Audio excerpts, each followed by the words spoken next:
As a match progresses and you begin to see the server neglecting specific serve targets, you should adjust your court position to the attack.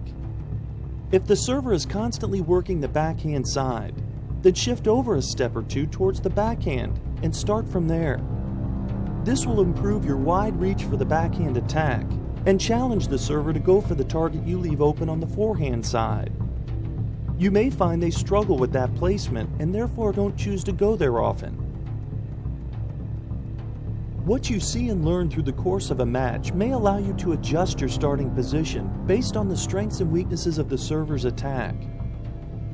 But when you're up against a server with the capability of reaching all the serve targets and is effectively disguising the variation of placements, you have to become more proactive with your court position tactics to gain an edge on anticipating the serve placements. I've always told my students, I can remember talking to Andre, don't worry about that big serve. You may miss a few. Don't show the server that you're emotionally upset. Then they really got you beat. They served that big one, that's okay. Make up your mind, I'm going to get the next one. Eventually, if you have that attitude, you'll connect on a few, and that's all you need. The bait and switch tactic involves using your court position to create openings for the server, then taking the opening away before the server makes contact, allowing you to highly anticipate the serve placement.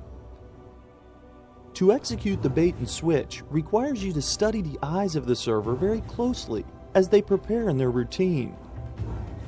Typically, you'll see a consistent pattern of eye movements by the server that can be windows of opportunity for the returner. As the server steps up to the baseline, they look down to watch the bounce of the ball. Then they look forward to make sure the returner is positioned and ready. When the server sees you're ready, then their eyes shift to looking upward as they begin to toss. So they look down, look forward, then look up before tossing and hitting the serve.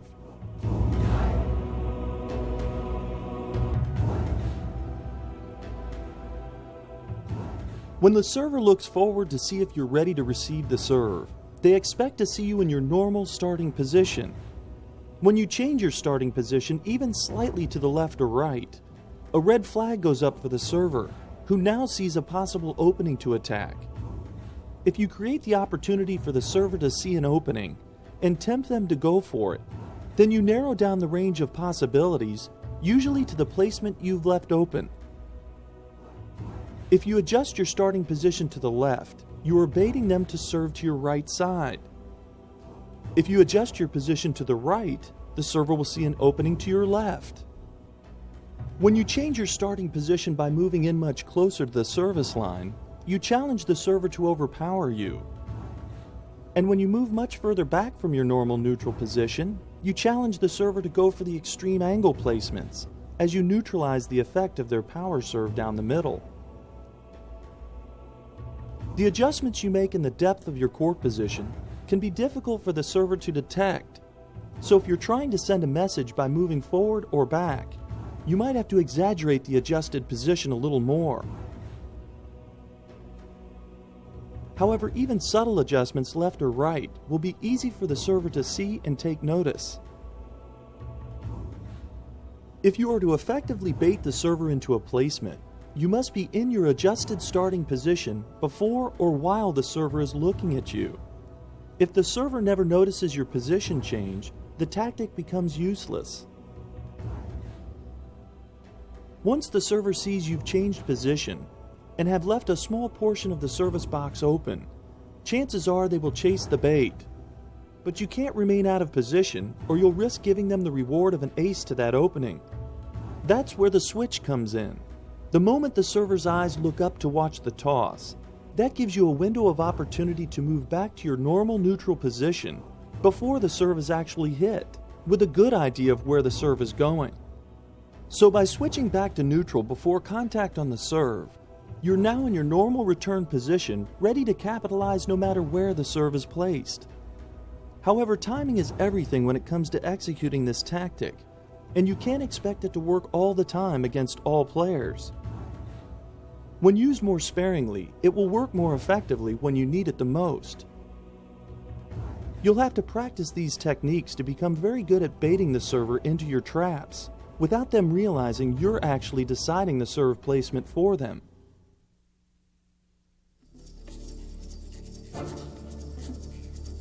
This court position tactic involves starting in the neutral position, then committing yourself before the serve is hit, by shifting to one side.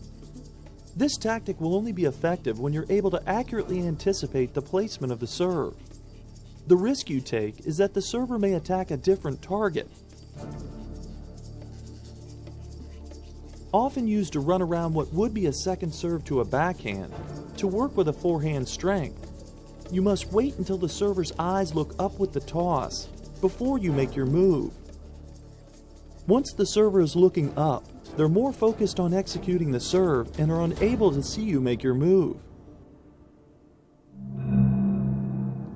Your court position depth can be used as one of the most effective tools to break down the serve and volley attack. If you always return from the same depth in the court, the serve and volleyer can easily establish the timing for their footwork, split step, and first volley. If you vary the depth of your position on the return by moving forward or back a step or two, that will often be enough to disrupt the server's attack. So rather than altering your strokes, change your position instead, and you'll find the serve and volley are constantly in search for their timing and rhythm.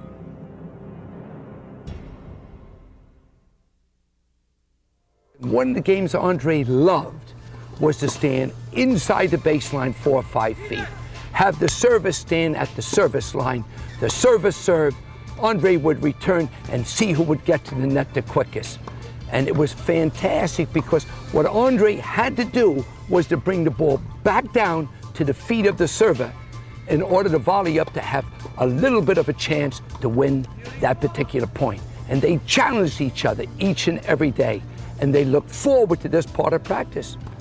Now what this is going to do is going to force the returner to make their backswing a little bit more compact, utilize the legs, and show the urgency of a open or semi-open stance on a return.